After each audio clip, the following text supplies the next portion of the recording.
Welcome back to another episode of Prep Radio. Tom Blackman with Paul Scarborough, and we have a special guest referee today in the form of Dr. Mike Banna. Hello, Michael.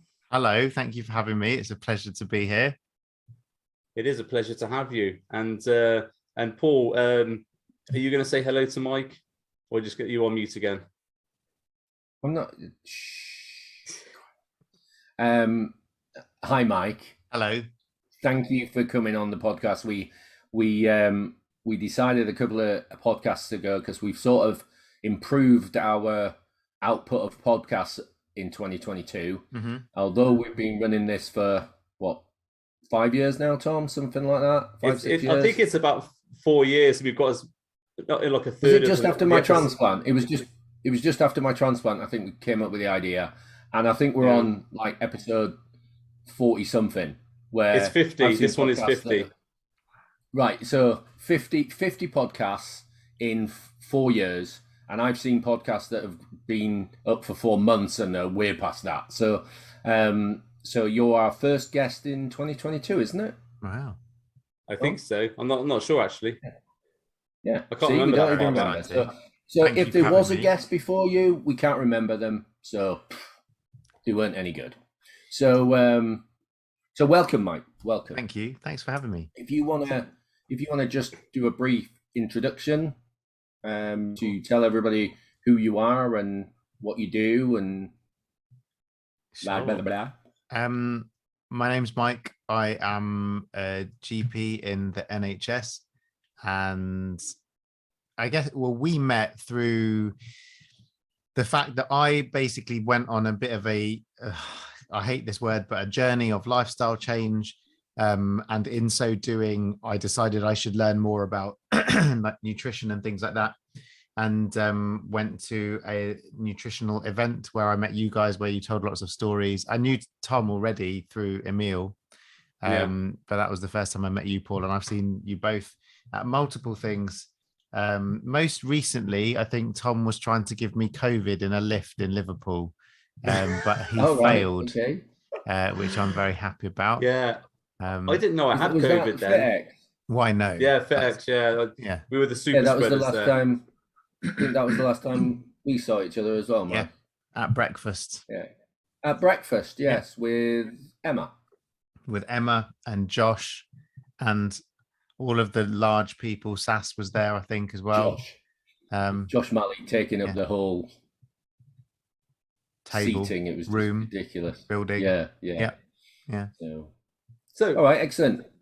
The reason we've asked you to come on, Mike, is because Paul and I wanted to discuss labels on menus in restaurants. And of course, you work in your general practice with people who are obese, who are actually the people that might benefit, or I suppose would benefit from this information. And of course, me and Paul work with people who do body transformations.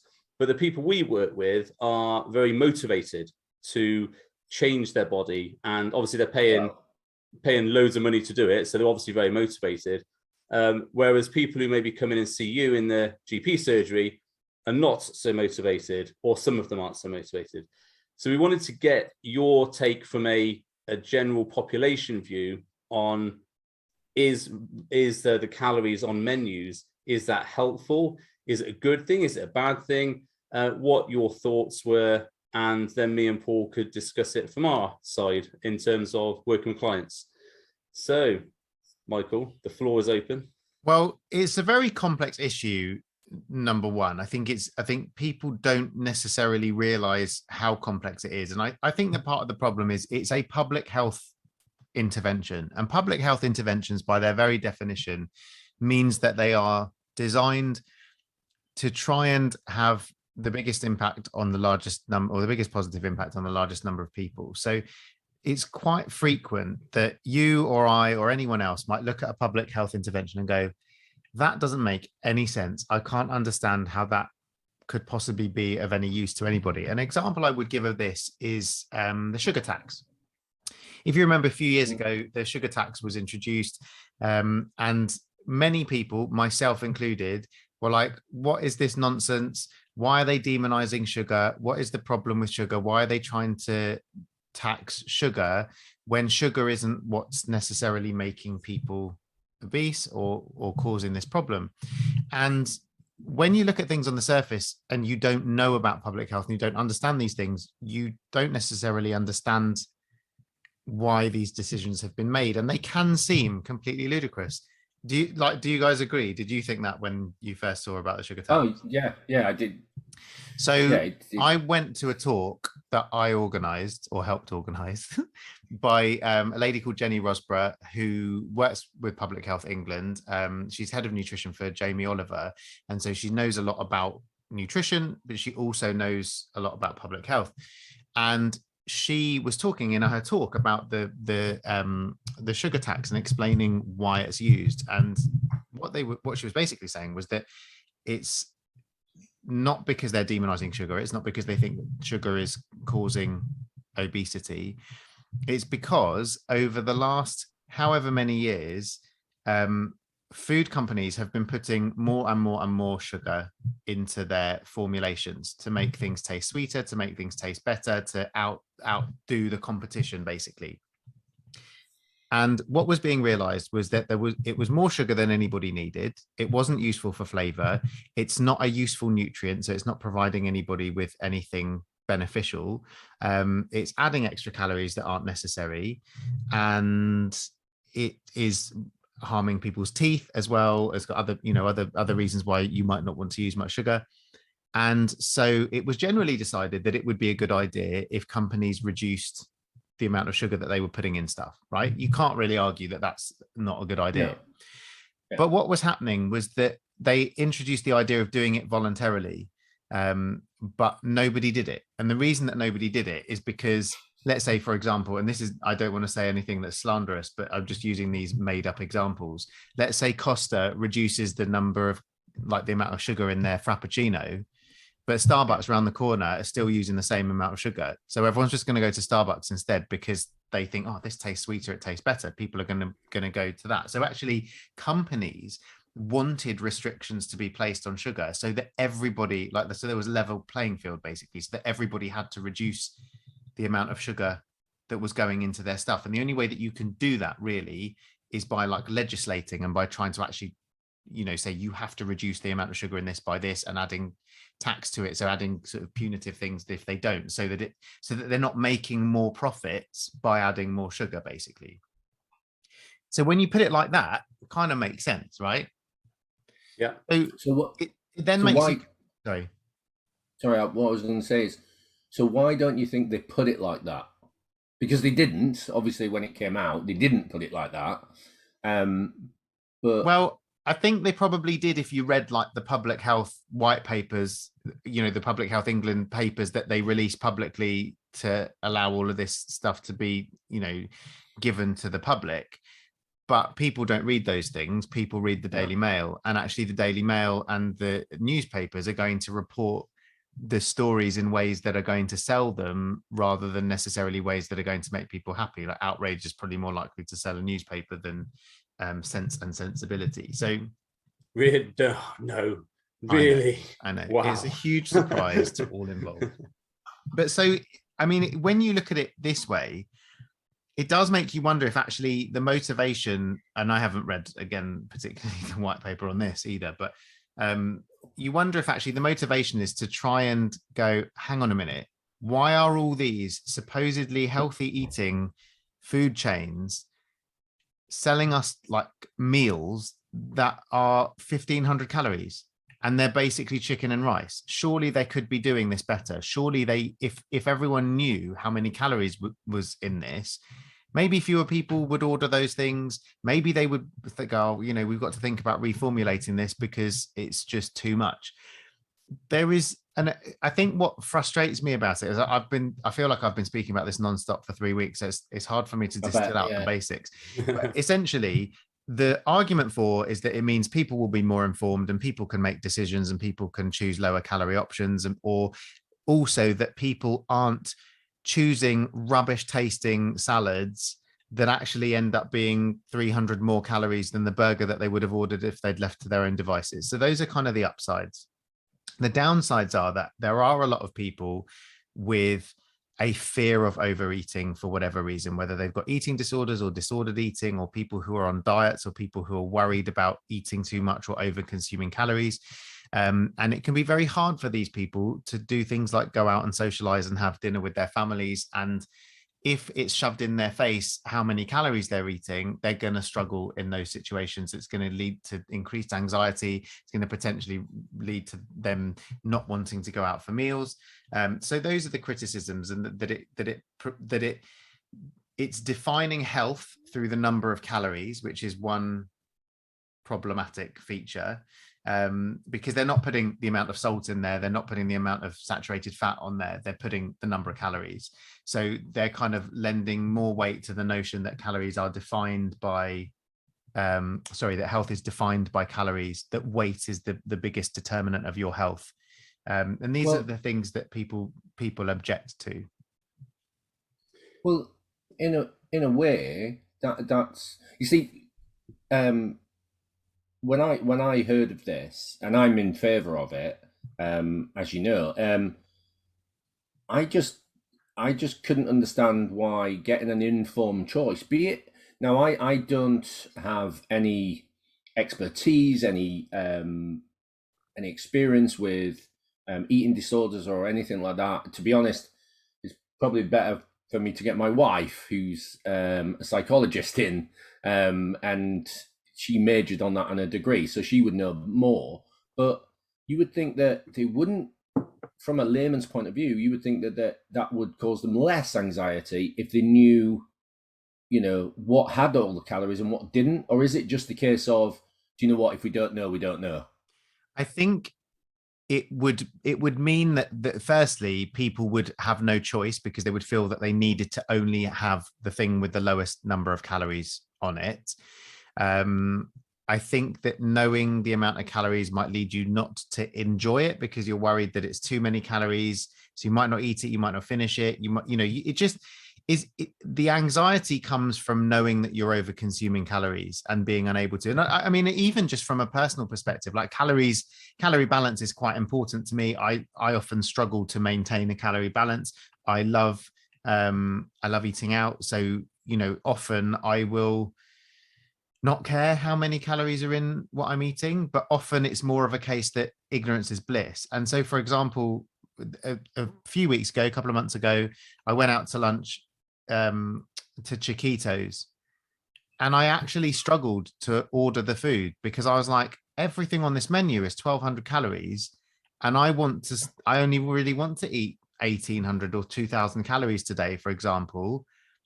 If I eat lunch now, what am I going to have later?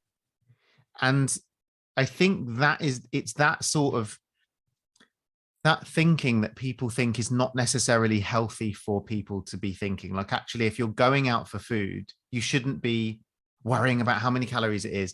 But I think the problem with that is that logic is based on the idea that when you go out for food, it's a special occasion. It's like something really important, like a birthday or whatever. Whereas actually, in the society that we live in, which is quite privileged, people go out for dinner all the time. This is the other ridiculous side of it, is that what a privileged argument to be having. Like, going out for dinner is not a basic human right. If going out for dinner makes you anxious and you don't want to go out for dinner, like, it's not the end of the world if you can't go. There are plenty of people on the planet who can't go out for dinner for many other reasons. So we're arguing about what people's right to enjoy a meal out. It's a bit weird, isn't it, when you sort of think about it like that? Yeah. But also, you want to be compassionate to people. And actually, there are a lot of people who are trapped by this disordered eating and find it really difficult to take their mind off it. And they put all of these, measures, these like exhausting measures, like all the mental fortitude that it takes to actually overcome it and go out for dinner.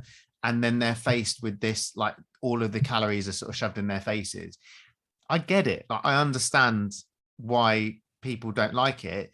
The other part of the argument as well is it actually helpful? Like you say, are the people who need to think about how many calories they're eating actually even bothered by it, or even looking at it, or paying any attention to it? Or is it just causing anxiety to the people who don't need to see it in the first place, because they're probably self-regulating anyway? I genuinely see that part of the argument, because it's okay for the likes of me and Tom to go, well, this is great because, you know, our clients can do this. And I'm sure back when we were competing, you know, I think we went to that restaurant in Prep the Series, Tom, by you in Bristol. And I think we had like plain chicken breast, steamed. No, you didn't. Kale. We had a steak. Whatever. We had a steak and potatoes. But my point being, but we did weigh out the potatoes, didn't we? Yeah. I suppose with calories on stuff, you can make informed choices, and that's why I believe it's a good thing, because it's an informed choice, you know.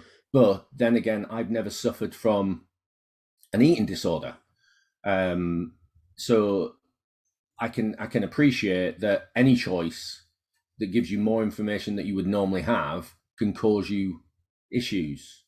And I think that in an ideal world, one would say it's healthier to treat the underlying reason that you're anxious about those things than to hide from the information that makes you anxious, right? Like you're hiding from the truth.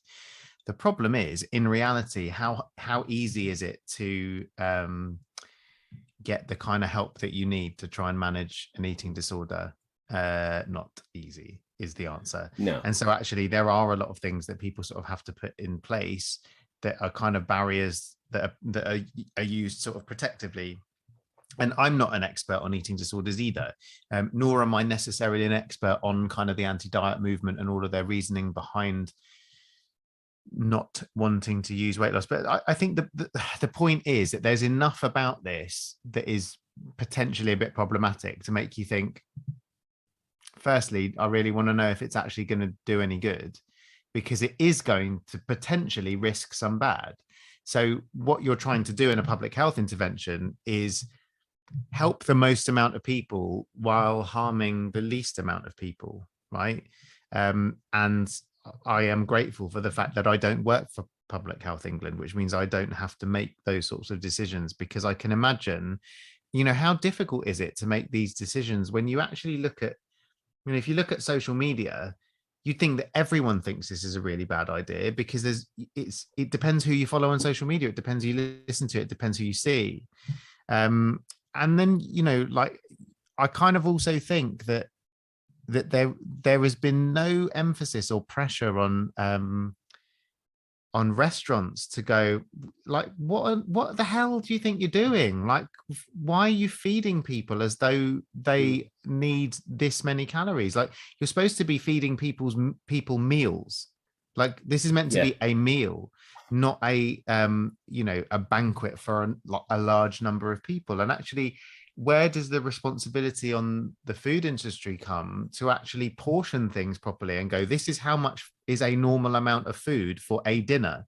You know, whereas we're encouraged to have a starter, a main course, a side, a drink that's loaded with calories as well. And actually, you've then got, and this is something that I feel really uncomfortable about, you've got large chain food, like restaurants, paying for paid posts by anti-diet influencers to advertise the fact that they do menus that don't have the calories on them. Really? Basically painting them as these virtuous companies who care about people's relationship with food. I would argue, if illegal, you really say again?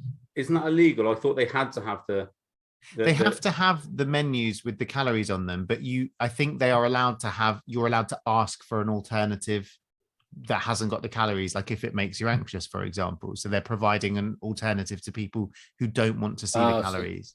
What a bullshit. So they're advertising the fact that... I wish it was the case that if I got out my house now, got in my car, and I just drove down the road at 60 miles an hour, and some copper pulls me over and says, hold on, you're speeding, go, I didn't want to see the speed limit, so it doesn't apply to me. I don't need to understand how fast I was going because I'm enjoying my drive. I mean, it's different because that's risking the health of other people as well. Like, but the restaurants are risking the health of people because they're overfeeding them and making them obese, and then they're going to die. But those people are making those people are the ones making the decision. So you sort of got Mike, unfortunately, I don't think that's an adequate analogy, but at the same time, it's like they're painting it as as virtue signaling, that they're doing this because they care about people. Are they doing it because they care about people, or are they doing it because they don't mind if people don't find out that no, it just has to have a bottom line attachment. But what Tom's just said is mute anyway, because I've been in the car with him, and believe me, he doesn't get out of third gear. So I can imagine. This I drive really fast stuff, I tell you, never happens. Okay, well, it took us 10 hours to get to MNU when we went. So, so on that, I have an automatic which has 7 gears. So I don't know what gears there are because I don't look at the gears. But also, when I've been talking to you on the phone, there's always been swearing from your end where you've been driving too fast and being a danger to the public health. That's not Mike. You, Mr. Scarborough. I think you find that's my 6-year-old son. Here's a thing. So back to topic. There's a really good book called Sugar, Salt, and Fat, and I can't remember who it's by, but it's an American book. But it's if you're interested in this sort of stuff, it's well worth a read. I listened to it on Audible, and it goes into detail about how the big companies manipulate food in order to get people to buy more and to eat more and to become essentially addicted to their foods. This is this is relevant to the point. So when the restaurants are serving this amount of calories, what I think, I don't understand why the government didn't say, well, hold on, if we're going to do calories, why don't we have nutrition labels for the meals, which you can then have a QR code and download? Now, here's the interesting thing. The calories might be on there. If the macros are on there and the salt content, then there would be an uproar, because when these companies and a lot of these places bulk produce their food, and then like, let's say a popular Italian restaurant has a lot of its stuff which is pre-cooked and sent out to their restaurants, and then just reheat it, and then they serve it out. All that stuff is pre-cooked, and it's also, the food quality is really poor. So they're using very high fat meat sauces, for example. They add a lot of sugar because the taste is quite bland. If it was to be public knowledge what the macros were, as well as the salt and nutrition information, because we have nutrition information on sandwiches, we even have nutrition information on eggs now. You can scan stuff like that. We have nutrition information on all that stuff. Ready meals that you pick up at the supermarket all got nutrition information on. Why are we creating about nutrition information on restaurants? It's a meal, isn't it? It's regulated by laws. I think the problem is because most places there is a certain amount of free license, and I think that's part of the other criticism about it, is that actually, is it in any way accurate? I mean, how many times have you been to a restaurant and gone, this is not 700 calories, this is a lot more than that, because you don't measure out the ingredients, you don't measure out the weights of things. You see people, like, if they're putting fries on someone's plate, someone's got half the amount of fries that another person's got. Nando's do that, bastards. Nando's do that all the time. Five Guys do that all the time. I've got a family, so I can't afford to go to Five Guys. Right, fair enough. So, but this is the thing. There's so much. It's also inaccurate anyway. That again, you just end up coming around to the what's the point argument. But it also speaks to the whole. We look at obesity as a nation, as a society, certainly in the fitness industry, placing so much emphasis on personal responsibility, people eating too much, people eating more than they need, people not exercising enough, all of those sorts of things.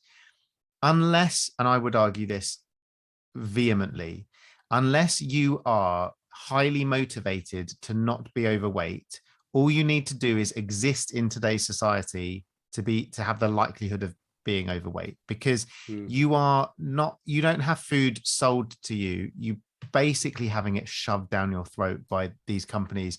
Every little detail about how this, ultra processed high calorie foods, every detail about how they are marketed, how they are sold, where they are placed, down to the height of the shelves that they're put on, is designed to make us want to overconsume food. So, we're basically doomed unless we're highly motivated to try our best all the time, not to put on weight, not to overeat. And you can't expect that of everybody. It's not like people have different agendas, people have different aims, they have different ambitions in life, they have different pressures on them, they have different access to exercise, they have different access to food, they have different financial statuses. You can't be expecting like a shift working single mum who's trying to feed like a bunch of kids, to be thinking of very much more than how long it's going to take to make the food and how much it's going to cost to provide, to have the kids to have food that the kids will actually eat and not throw away, therefore wasting all that money, and also to be able to have time to make it.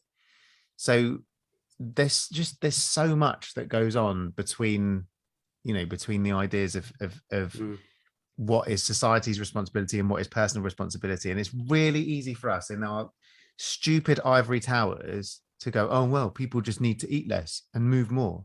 They just don't want it enough, do they? Exactly. And it is so frustrating to hear those things just continue to be perpetuated. Like, of course we have to take responsibility for our actions. Nobody else is going to take responsibility for our actions. Of course, if we want to change things, we're the only ones that can change them. But it is ludicrous to be going around, just expecting everybody to do this when we're not placing any pressure really on the food industry at all, the advertising industry and the marketing industry either, to actually help. I'm surprised that there hasn't been a movement from some restaurants to say to actually go down that informative route and say, yeah, our menus, they did have a lot of calories. Now we're aware of this and we're aware of the impact that calories have. Now we have taken steps to ensure that our food is now lower calories. Because there is going to be event. Remember when let's say, for example, like the like veganism years and years and years ago was not popular, but as the benefits of a plant-based diet have come into the fore, there's obviously now it's the other way, isn't it? Everyone's vegan, and then there's some health halo with vegan diets, which is maybe not warranted, but I think it will be in the future where you've got companies going, yeah, do you know what? We're aware of this issue, so we've made sure our ingredients are less calories, they're healthier for you. You can eat this, it won't make you as fat as, say, another competitor's. We'll see it soon. We'll see restaurant food swaps, like how Fit Pros do it. They'll be like, oh, do you want this or do you want this? There'll be actual food. I absolutely guarantee that'll be advertising soon about, because you can say honest things, can't you? You can say, oh, McDonald's burger is this, our burger is this. That's honest. You can put that on a billboard and say. I think in reality, it will make people go to McDonald's instead. I think people like to think that they are the ones in charge. What they don't realize is actually they're not in charge at all. The food industry and the marketing and all of that is the ones that are actually in charge. But look at the outcry when they took away, when they said that Cocoa Pops had 30% less sugar in them. Look at the outcry when Wagamama's announced that they were going to be making 50% of their menu plant-based. They switched the mayo. They've changed to vegan mayo. Everyone's livid. Nando's have changed to vegan mayo. Everyone's livid. People think it's a nanny state if they, if someone takes away some of their calories. They don't realize it's a nanny state that people are practically forcing them to overconsume the calories in the first place. They don't mind that because they feel like they're in charge at the moment. They don't want things to be changed. They're used to it. They like it the way it is. So if you do that, you will have some people who will be like, yeah, brilliant. But those are the people who are already on a diet. Those are the people who already have, who don't need to be on a diet, or who are motivated to lose weight if they are trying to lose weight. So listening to all that now, are you still on the side of it's a good idea? I don't know. I don't know, because I think that I don't know that there's strong enough evidence for it to be massively useful. I don't think it matters if I think it's a good idea because it's already happened. Like, I think it's fun to discuss it and it's fun to talk about it, but actually what I think is completely irrelevant. And this is the problem. Everyone's obsessed with what they think, like what is how it's going to impact them. That's what most people are kind of thinking about. I, generally speaking, if I want to find out the calories in food, I just go online and find them. And if I want to avoid it and lie to myself because I want to go out for food that I probably don't need, and I want to go, I reckon this burger's about 500 calories, I still can. I like that. It makes my day easier, but it doesn't necessarily make me healthier in the long run. But then I'm not sure how healthy it would make me to see the calories in front of my face all the time. Well, it won't, obviously, seeing the calories won't make you healthier. And at the end of the day, it's still a choice that you have to make. I'm in favor, and like you said, it doesn't matter what I think. It doesn't matter what any of us think. It's happened and it's out there. I'm in favor purely from an informed choice, because I think everybody should, if they're choosing things, should have, a basic understanding of what they're choosing. So have an informed choice of everything that they can do. And we're not really at that point. There's lots of things you would choose that you're choosing because you think something, or you're biased towards it through advertising or whatever, but you're not totally informed. And this is not going to solve or even really dent the obesity crisis, but then again, it could help some people. It could. You're totally right. I think that's the thing, is it could help some people. Yeah.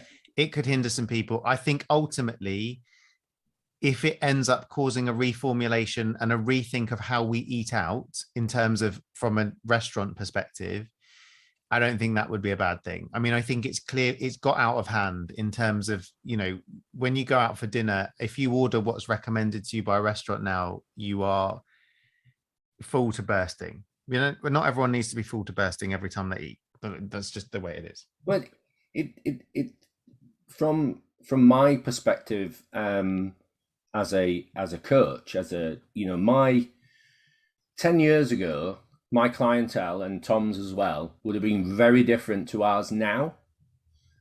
So 10 years ago, all my clients were bodybuilders. And, that's simple. I'll be fair, you formulate a plan and tell a bodybuilder what to eat, and he will eat it. He won't go out to restaurants. I wouldn't go anywhere apart from my kitchen. I had a job that took me around the country. I was telling a client just the other day that when I went to a job that I'd never been to that place before, the first thing I would do is find a gym. The second thing I would do is find a supermarket.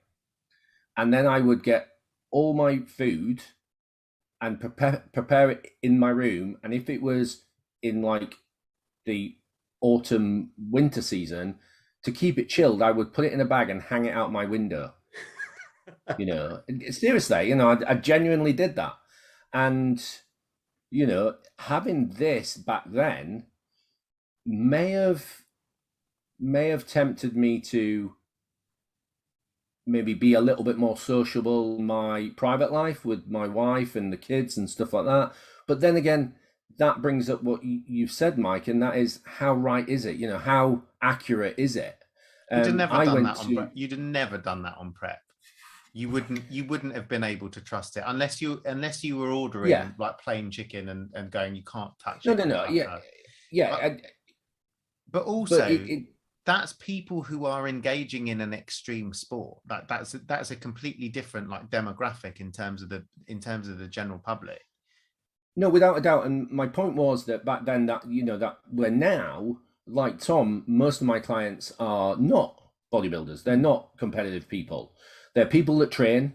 They're people that want to look after their health via training, and some want to really manage their nutrition. Some want to, because I've got clients that I do portion control with.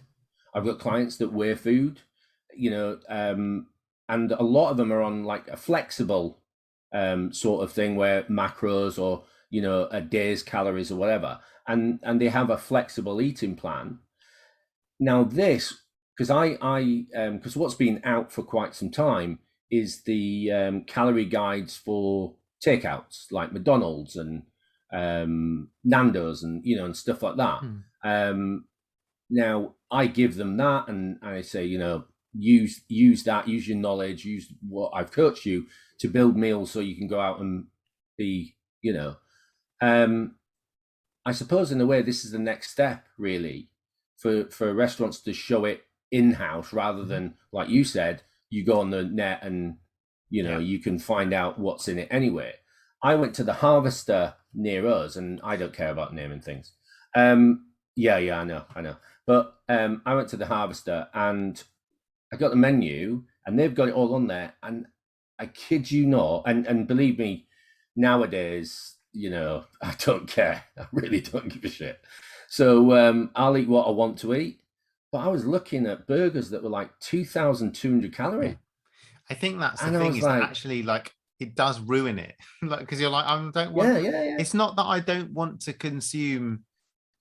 Like, for me, I'll look at something like that and be like, well, I'd happily consume 2,000 calories tonight if I was going to get something really amazing, but I'm certainly not doing it for a Harvester burger.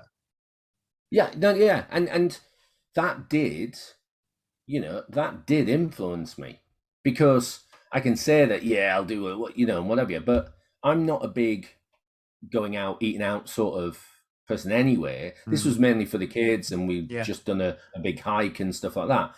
So I had half a chicken and the things that came with it. But what really surprised me was a portion of chips that fitted in what I can only call half a mug, where they put them in so they look all Americanized. They were 600 calories. And I genuinely looked at them and thought, there is no way on God's earth that is 600 calories. Yeah. Unless they've triple beat them in fat and, injected them with sugar and, so it does leave me with, I don't think it's a bad thing. I think it will help some people. But it does leave me with, you wouldn't actually, like you said, Mike, you wouldn't actually plan a competition, like prep on it and say, and that'll be the new thing, Tom, where now it's like, I don't do any cardio, I eat as many carbs as I want because my coach is great. It'll be like, I eat out every night, I'm on prep, I'm 3 weeks out, I can do that, So I don't actually know what the state of competitive bodybuilding prep is at the moment. I don't even know what the new fads are. It's nothing new, mate. Nothing new. It's just all the same, just regurgitated and called something else.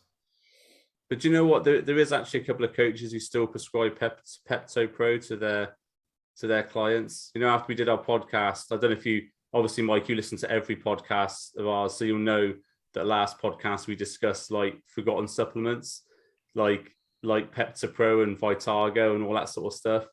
And I don't know if did you ever have Pepto Pro, Mike? Did you ever try that? I think the only weird supplements I've ever tried were fed to me by you. You willingly ingested those products. Fed to me. You know what? Everybody's listening to the podcast now going, so in what situation did he feed you the supplements? All right, so Mike come to the gym, we had a workout, and I offered him a pre-workout, and it was an over-the-counter pre-workout, and he put it on. It was banned by the World Doping Agency. It turned out. It's a little bit of trenin. It was all right, and it's just it was tremendous pre-workout. Dynabol. Yeah, okay. It had like geranium extract or something like that. It's a minor issue, and I think someone on your social media kicked off and was like, "Oh, you drug addict" or whatever, and I don't think they call me a drug addict. Yeah. I think they just said, that's banned by the WADA, which like you can't compete as a natty for the next 7 years. Oh, Mike, you can't compete as a natural bodybuilder now. Oh, man. So Mike had to dry swallow all his D-bol and Anavar, and it wasn't a productive session. Like Do you know what? 20 years ago, there was a gym in Plymouth. This is no lie. 20 years ago, there was a gym in Plymouth, and it was run by a great, huge guy. And on the counter, he had a bowl, and it was just Dynabol. Wow, and when you came in, like complimentaries. Seriously, people would just come in, grab a couple, chew them while they were training. Seriously, you go to the garage and you got the free sweeties. It's I'll have a sweetie before I go.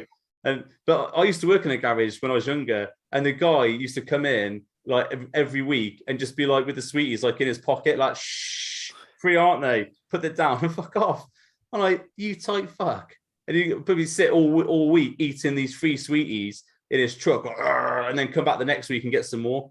So we used to empty out the sweeties, just put the shit ones there for him when we knew he was coming. He'd come in same time every week. But imagine you do that, you walk into the gym, there's always a free tub of Dynamo. Oh, great.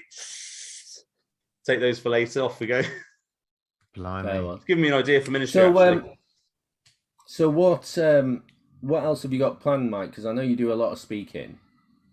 So what's your next event? Next event is, I think, it would have been Body Power this weekend, but I don't think that's happening. Ever. There's Fit Expo again, back in the first week of July, and then I think after that it's IFS in Lisbon, which is very exciting. Yes. Have you not been invited, Tom?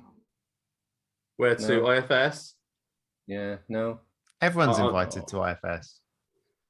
I'm not international enough, I don't think, to go there. I'm worldwide, not international. Oh, right. Too small an event for me. Because I'm an online coach, I'm worldwide. I'm like Pitbull, but like for fitness coaching. Yeah. But I'll be going to FitX. It's the only event I'll be going to this year. I stopped judging at the beginning of this year, so I don't actually. Yeah, so I too much time away. Yeah, when you've got kids and stuff. So traveling and stuff, isn't it? Yeah. I see on your social media you're sort of back into training and progressing slowly. How's that going? Regressing or progressing? Yeah, I mean, I have a complicated relationship with training because I really want to be good at it and I really want to get loads better at it. But I've been doing it for ages, like really long time now. And I don't say this to kind of fish for compliments, but like I'm like, why don't I even look like I go to the gym? And it annoys me. So it half annoys me, but actually I've started to realize, and I think this is so important. I think when I first started going to the gym, when I first started doing any of this, it was all because I wanted to lose weight or I wanted to get in shape or all of these other things. And I think as you get older, and I hope other people realize this as well, you kind of realize that it is its own reward. It's not the progress that actually is important. It's not the weight loss. It's not even necessarily the strength or the shape that you're in or any of that stuff. What's important is that you are moving, doing stuff, being physically active, eating well, all of those things. Because, soon we're all going to be at an age where it doesn't, like, firstly, soon we're all going to be dead. No one's going to care, what we looked like anyway. But we're going to be of an age where, it becomes less and less important what shape you're in and what you look like, and more important how you feel and what you can and can't do.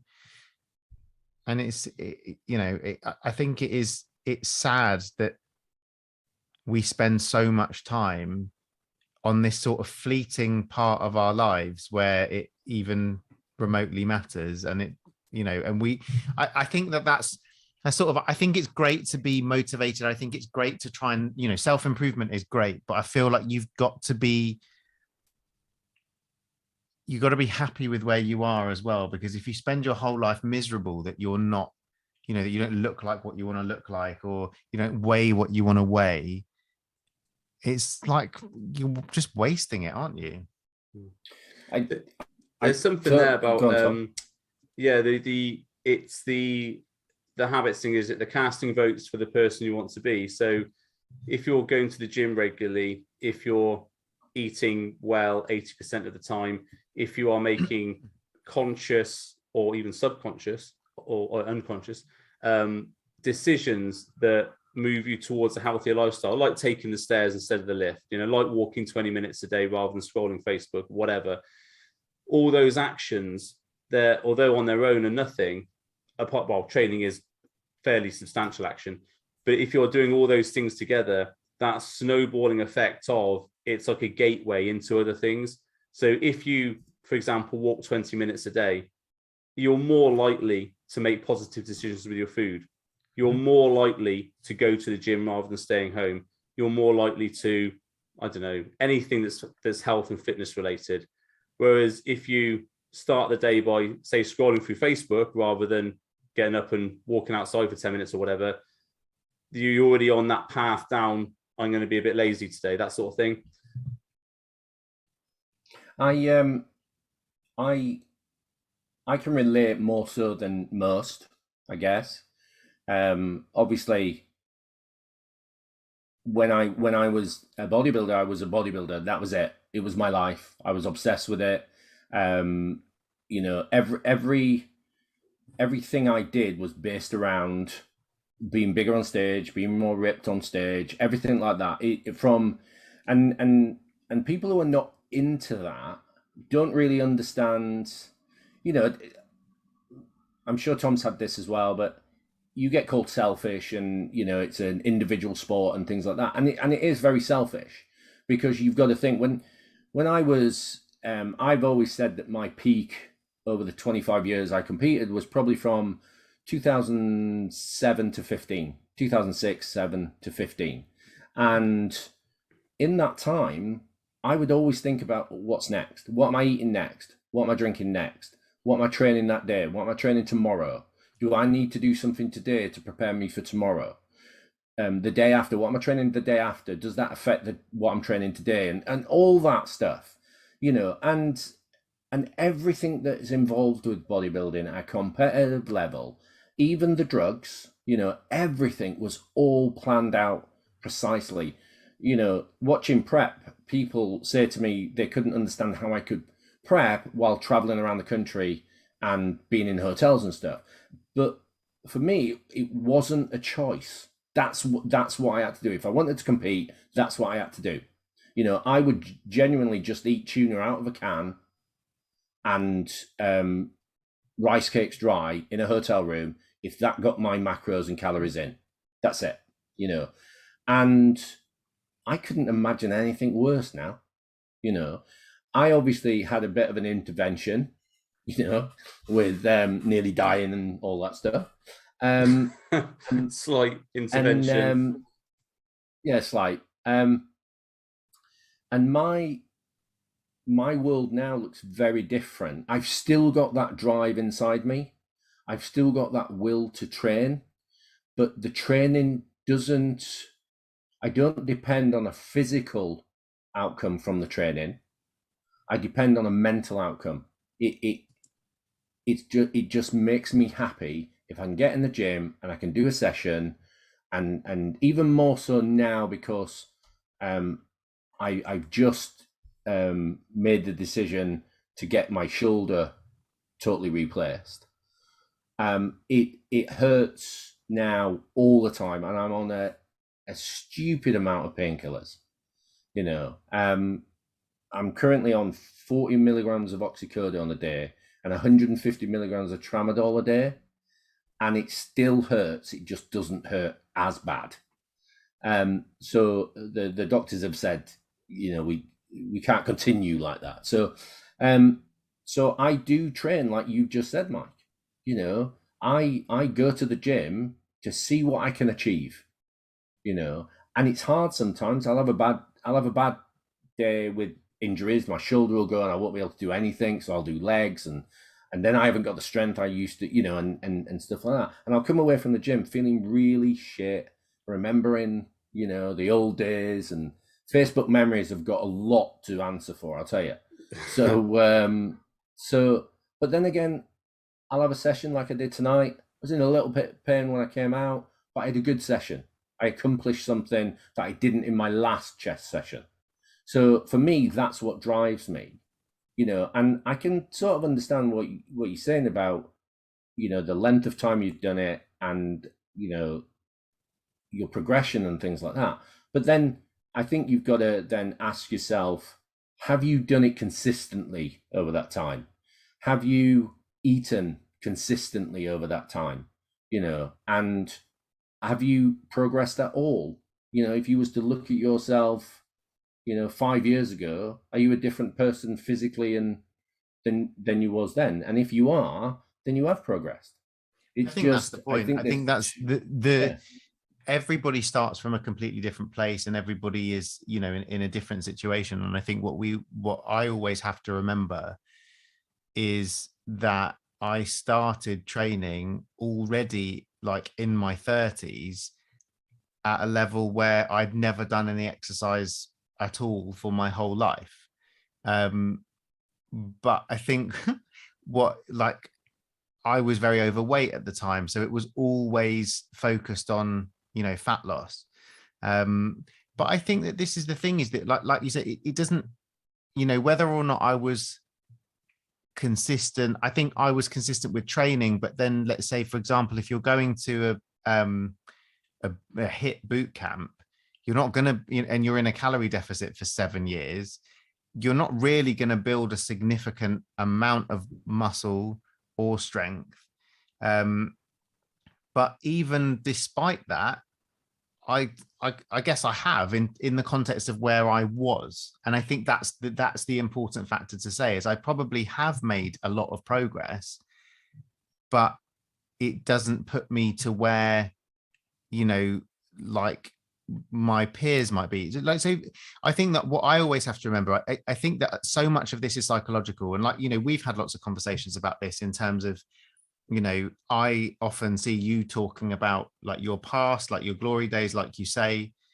And to me, I'm like, but you are alive. Like, this is the biggest achievement you could have possibly made. It's actually really impressive.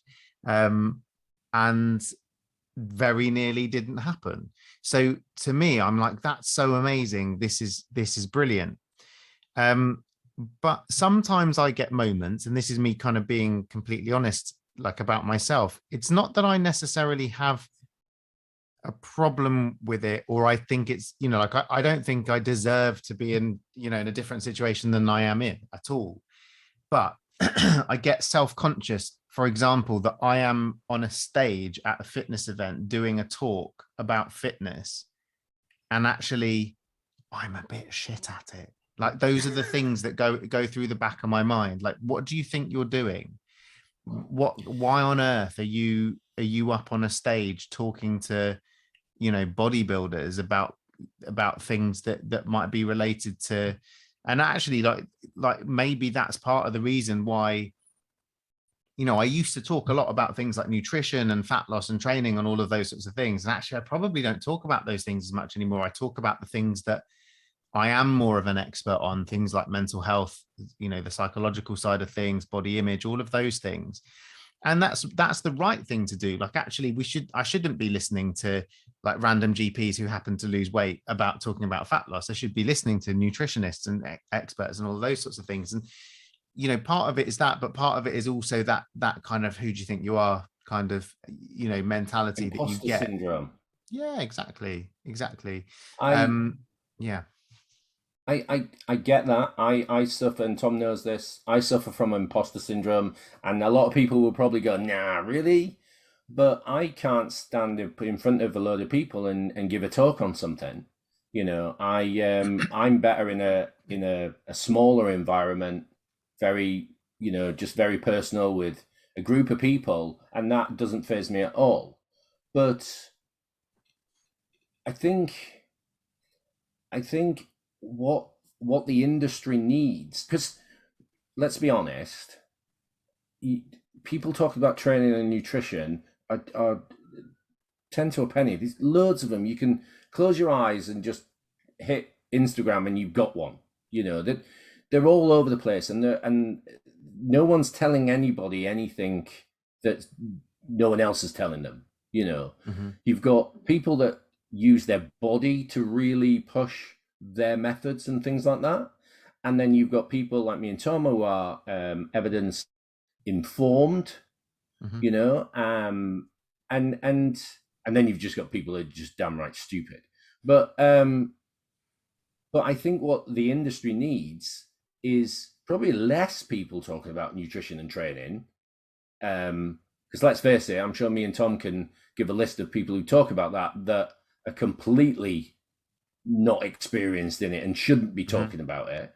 And more people have talking about the mental aspect of that and the behavioral stuff. I know, Tom, I do it a little bit, but you do it more now, don't you, in your coaching? The mental side and the behavioral, yeah, and things like that.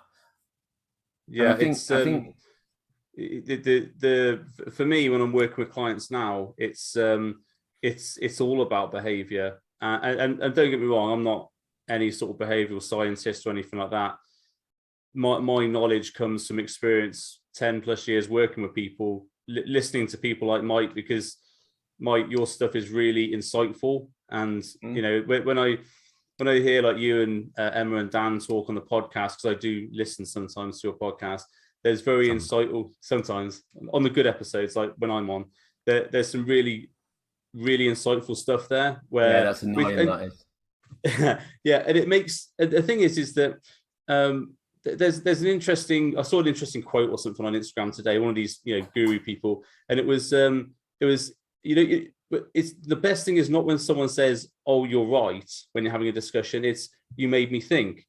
And that I really do like it now. That's why I don't get involved in internet arguments with people, because it's just not going to go anywhere. And you know, I'm not going to change that person's mind. Hold on, I don't anymore. But it's today. Wasn't that today or yesterday? It was that was someone who commented on one of my adverts and was slightly abusive to me, so I had to reply. But generally, when someone tags me in a thing saying, "Oh, what do you think about this, Tom?" I'm like, "Crack on, I don't care," because what I want to do is enhance my knowledge, enhance my my holistic view of how I coach people. And you know, it doesn't matter, you know, like Mike, you're saying, oh, what, you know, you feel like an imposter on the stage, but then the stuff you talk about is absolutely relevant to health and fitness. You know, it's not all about having okay, it is about having big arms, but everything else, you know, that it's not all about that. It's about having a lifestyle that you're healthy, you're fit, you're doing the right things for, you know, your own longevity and your own mental boosting or mental knowledge. And so I do like listening to that, and it doesn't matter to me what someone looks like when they're talking. It's is this person giving me something to think about, you know, and that's different from someone ramming their bias, their obvious bias down my throat and not giving me time to think. It's when the argument or the debate is, well, there's this side and there's this side, I can see both sides. That makes me think about, well, what's my opinion on it, rather than this is the person who's ramming their opinion down my throat, and if I don't back off, I'm not going to be able to breathe. Yeah, I mean, I definitely think that's how it should be, and you're right about all of those things. I just think what it demonstrates is that, you know, and I think that this is true for all of us. It's very easy for us to sit on a podcast or be coaches or be doctors and talk to our clients or patients or whatever and say, you don't need to worry about this, and you should do this, and this is absolutely fine, and everything's fine. But we've all got our own hang-ups, and I think that that's one of the things that we have to remember. And this is, you know, to bring it back to calories on menus, we can tell people that it's an informed decision. We can tell people that it's, you know, they shouldn't be frightened of calories, they shouldn't be worried about this, and we can explain it till we're blue in the face. But that person's going to walk into a restaurant, it's going to ruin their evening. It doesn't matter to them what we think about calories. It matters what they think about them. And that's the thing ultimately, is that we've all got an individual way of looking at things. And that's why it's hard to make decisions like that.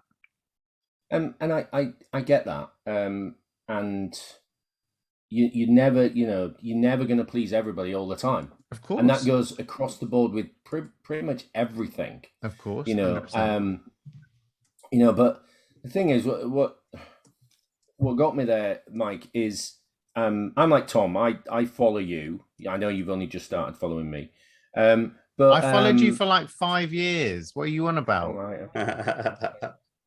Well, we did discuss it at the FitX, and you said you did.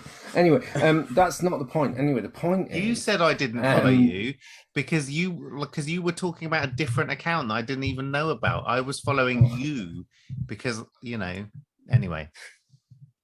So what? Dear, The infighting there.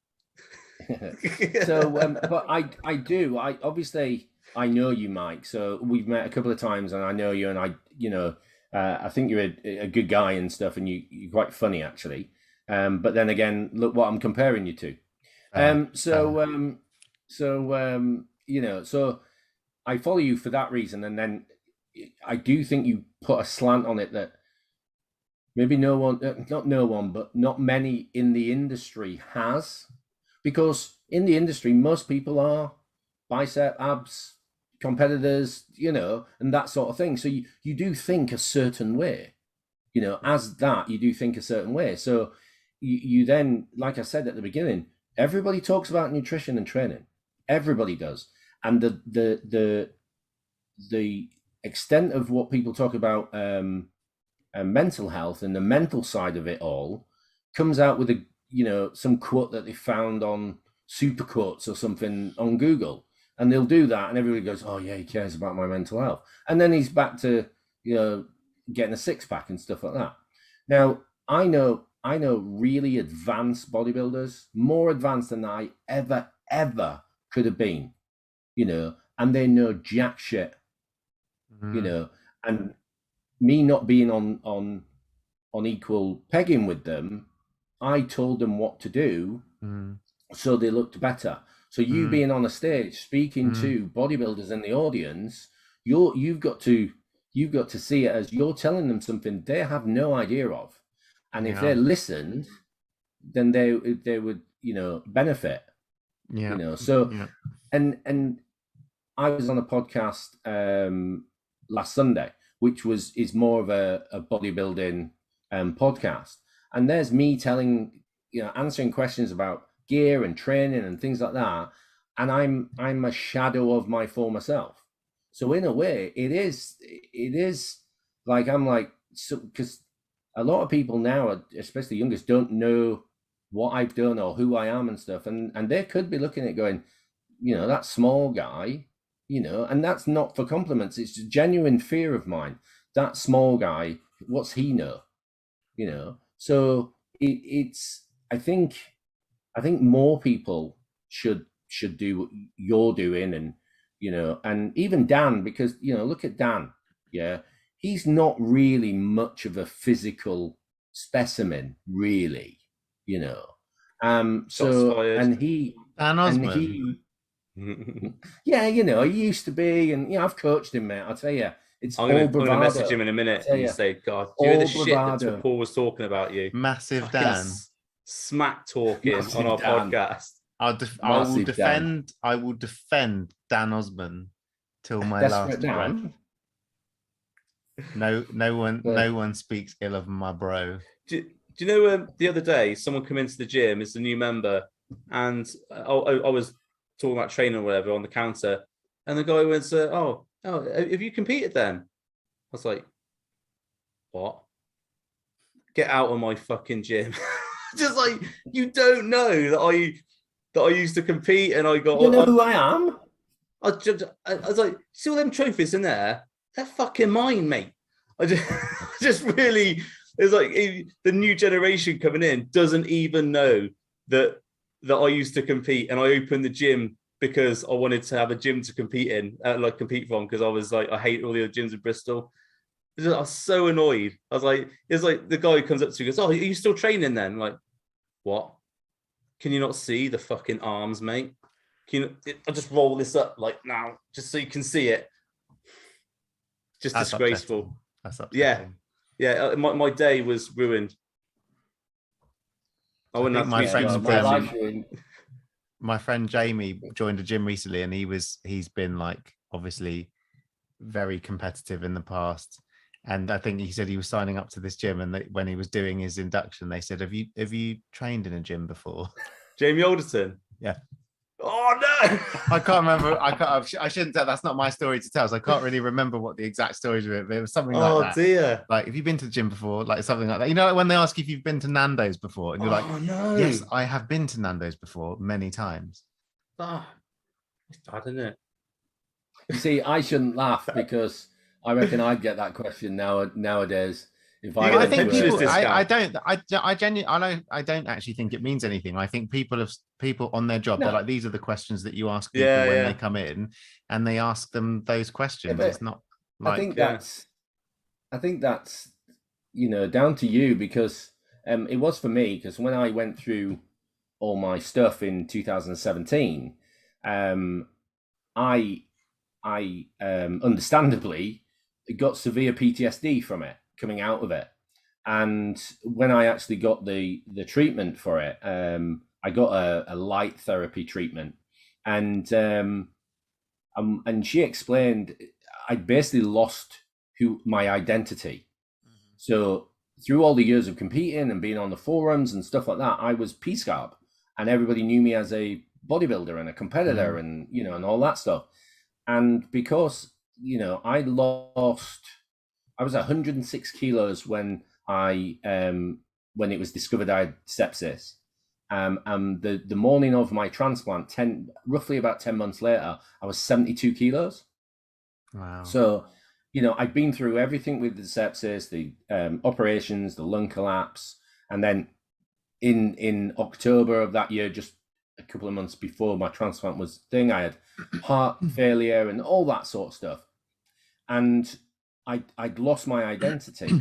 Yeah. And that at the time I just couldn't cope with. I had a really, really dark time in 2018 and 19 because I couldn't cope with the fact that I wasn't that person anymore. So really that prepared me for now, where nobody knows I was that person anymore, so I can deal with it better. But I think that's one of the problems from being so engrossed in bodybuilding and health and fitness, and so obsessed with Instagram with it and everything like that. When it's gone, unfortunately, it wasn't a decision I made. It was something that was forced onto me. I think that's what makes it harder, because it's essentially like, if you've come to a decision that is your time to finish, versus finishing because you've had, let's say, an injury or like, an illness like you had or whatever, you've still got kind of unfinished business. And I think that does make it incredibly difficult. And I think like it's not to be underestimated. Like you say, this was an extreme sport that you essentially devoted a significant amount of your being to. It was your identity, like you say. And I think that people can really learn from that, in terms of that no one thing should be anyone's identity, like and that's exactly. when it becomes unhealthy. Exactly. And the weird thing is, after it, and I had, obviously, my wife and stuff would then say, we didn't do this before because of this, and I then realized I went to the gym at 5 o'clock instead of tea with my family, and I didn't even think about it back then. It was like 5 o'clock, it's time to train. There we go, and I think when you're out of it, that's only then when you know what you went through in it. And I think that's why prep was so popular, Tom, with the people that don't train. It was very popular with partners of those who trained, because it showed the partner what it's actually like when you're outside of that bubble, that mindset where everything's about how much you can lift and stuff. But we could probably go on and go on, and Tom was just about to hold us up there, because I think we've reached an hour. We are over the hour, and I'll be over my quota on my Blueberry hosting if we go much longer. Me. So once again, Paul has rambled on and took us past the hour. So apologies for that, Mike. He does talk a bit. Oh, I think I've rambled like the best of them, to be honest. That's your job, because you're the guest. That's acceptable. But Paul just like rambles generally. I don't think that's true. I think you've both been very considerate in your speechings. So out of 7, how would you give your experience on the podcast? I thought you were going to say out of 7, how would you give your performance? My experience was, of course, a 7 out of 7, as expected. Obviously. Have you noticed the product placement, by the way? What is it? The Rode mic or whatever you got in the front. What's that? What? Is that my Oh, book? right, okay. That's 2 copies of your book. Why have you got 2 copies? Because you sent us one to do as a competition. And then I'm a very lazy person who's really bad at doing things like that. And so it became 2 copies. That's terrible. So you didn't give out you didn't do the competition? No. So someone out there is fat because of you. Mine's somewhere, Tom. Hold on. Hold on. Wow. No, I'm savage. I've also got 2 copies. That's the original one, the first one I ever got sent from Amazon. Yeah, the one he wrote, the one he wrote, and then the one someone else wrote for him. There's lots of pictures in it for Paul, so it's a really good read for him. I don't read books. No. That's why he didn't read the white paper on the. Yeah, exactly. That's why he didn't know about all that stuff. Yeah. Yeah, it's the reading bit. Okay. So Mike, we normally do a little word from our sponsors. Have you got a minute to wait for that? Yeah. Okay, I was just going to do a word from our sponsors. Okay, here we go. Okay, thanks for that. Excellent. And right, Mike, can you be here without them? Exactly, they help make the podcast what it is. Utter shit. Mike, can you say where people can find you if they wish to pursue more conversations with you or comment or like you? Sure, it is Dr. Mike II on everything. Wow. Even TikTok. Do you do dancing? I haven't done any. Well, I did one ironic moment of dancing. Have you ever done any of this? I've never been on TikTok. It's wonderful. Have you ever done any of these videos? Wonderful. The ones where you go and I know, do the little dancing pointing thing.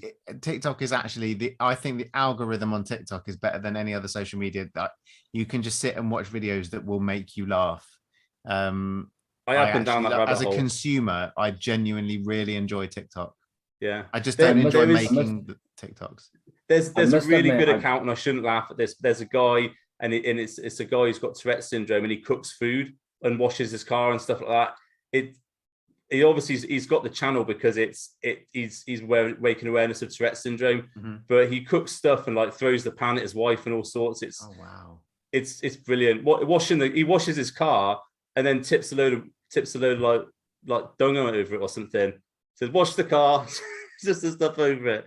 But I can't laugh at things like that. I find it really you're smiling really like lots now. I'm not. I'm making a sad face. That's not a sad face. It is. Really? No, I think. See, I've never done TikTok. I haven't even got the app, but I do go down the rabbit hole some nights with reels on Instagram. No. Hey mate, if I'm going to watch porn, I'll tell you. Okay. But reels, yeah. I'll be wrapping up for the night, turning everything off, and I'll just go, oh right, and the next thing I know, it'll be like 1 a.m. Yeah. And I'm like, right, okay, yeah. I don't do reels. So Mike, thanks for coming on, buddy. Thanks for having me. It was a real pleasure. Likewise. Of ours, obviously. Look forward to having breakfast with you again at Fit Expo. Absolutely. And your next thing is Fit Expo, you said. So that's the next thing. Right, okay. Great. So all it is, just say thank you for coming on. Thanks for having me. Paul, what's your Instagram? What's that? Paul has to do his Instagram. He always forgets. Yeah. My it's PSCAR, but my we're here for half hour, mate. Shush. my coaching one is Team PSCAR, Mike. Okay. Team Peace Yeah, Guard. but I don't want to follow your coaching one. I want to follow you as a human because that's like you're my fave. Don't say that because that's what he said. Don't say that because he'll then go, yeah, see, I told that. But yeah, so but I am starting to do more of my my other one, my human one, because some guy with grey hair, Gandalf, I think it was, said I should do that. So That's my brand, isn't it? Yeah. People know where to on that find note, me. Oh, on actually, that note, people. we will finish. Yeah, go on. Right. Okay. Bye, everybody. Thanks for listening. Bye.